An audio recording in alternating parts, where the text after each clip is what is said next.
Olá, professor, tudo bem? Por meio desse vídeo, a gente vai apresentar nosso trabalho de cálculo 3, cujo tema é mapeamento do risco de alagamento na cidade de São José dos Campos em eventos extremos.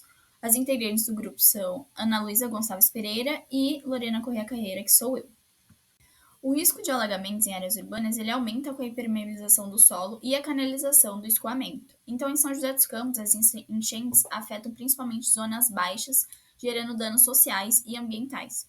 Então, diante desse cenário, a previsão de áreas suscetíveis a alagamentos ela torna-se uma ferramenta essencial para o planejamento urbano, visando a gestão de recursos hídricos e a implementação de medidas de prevenção e mitigação dos desastres ambientais. Então, para a gente compreender um pouco mais o cenário atual, que São José possui um plano diretor de drenagem urbana, a proposta do plano é estabelecer diretrizes para as obras de drenagem, majoritariamente que possuem enchentes nos bairros localizados na zona norte e leste da cidade, então, que são afetadas pelas inundações ribeirinhas. Então, considerando essas características topográficas e pluviométricas da região, o objetivo deste projeto é realizar uma análise matemática para estimar o risco de alagamento em função da interação entre a altitude do terreno e a precipitação acumulada para a elaboração de um diagnóstico eficiente das áreas de risco. Então, dessa maneira, a gente criou um modelo matemático por meio da equação base. De forma simplificada, a equação representa o balanço entre a quantidade de água que chega ao solo, né, que é a chuva acumulada, e a capacidade de armazenamento ou escoamento natural da área, determinada pela topografia local. Então, a modelagem ela vai permitir identificar as regiões que indicam os pontos onde o volume de água ele vai exceder a capacidade de infiltração ou armazenamento natural, né, caracterizando assim áreas com maior risco de alagamento.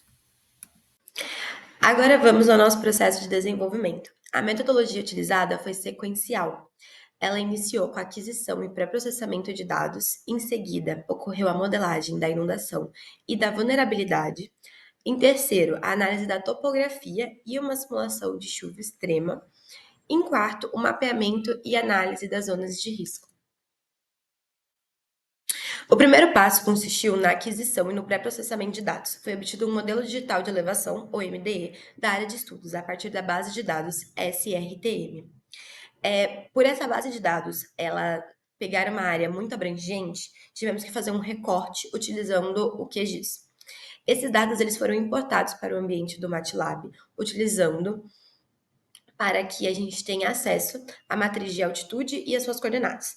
Foi realizado um tratamento para remover valores inconsistentes.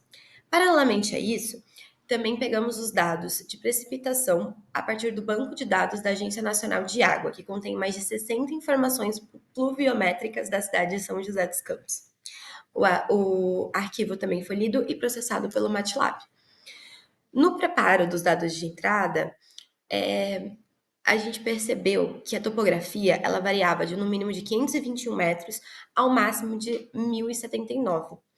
Então, para a modelagem, para conseguirmos que ela tenha a sensibilidade que a gente queria, usamos a elevação relativa, utilizando a relação na equação mostrada, né?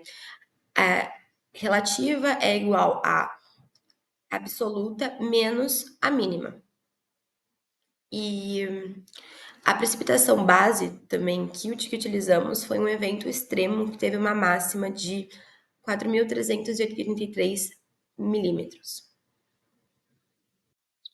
Em segundo, foi feita a modelagem da inundação e da vulnerabilidade. O modelo ele vai simular o acúmulo de água de um evento de chuva com distribuição espacial influenciada pela topografia.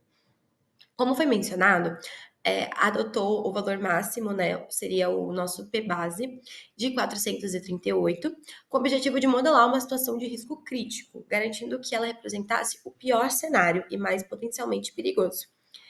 Com base nisso, calculou o índice de vulnerabilidade topográfica. Seria o índice, o terceiro da equação. Esse índice ele vai ser uma média ponderada de dois fatores derivados da altitude absoluta.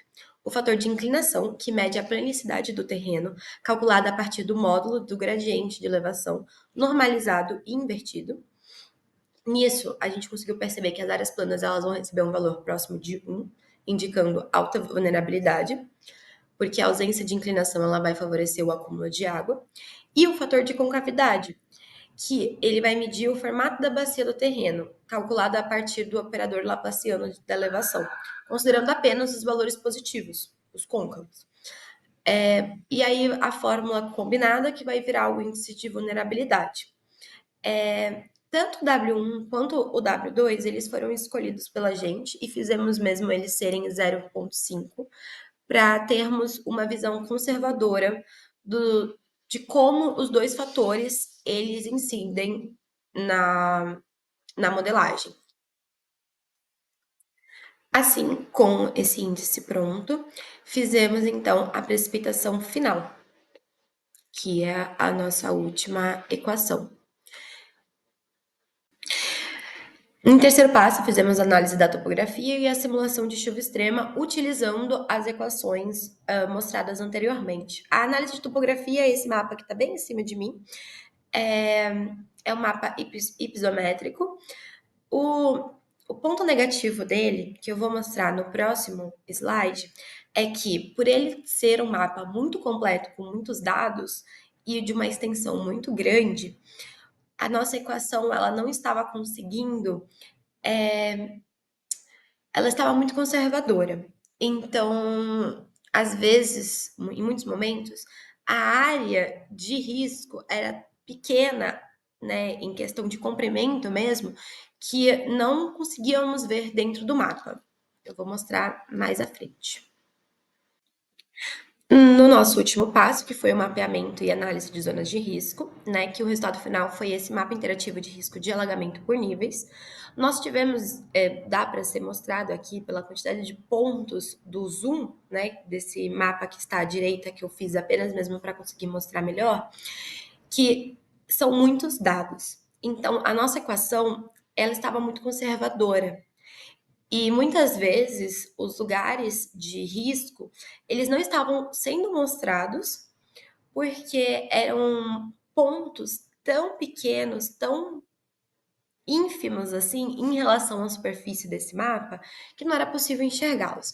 Por isso, usei o fator de amplificação, que é o K em 100, para poder conseguir enxergar essa lâmina de água virtual, né, para que ela fosse grande o suficiente para preencher uma área e ser mostrada pelos pontos, assim como também usamos o sigma de suavização, que foi no valor de 5, para garantir que tivesse uma distribuição mais coesa nas áreas, ao invés de se concentrar apenas em alguns pixels isolados e também passar despercebido.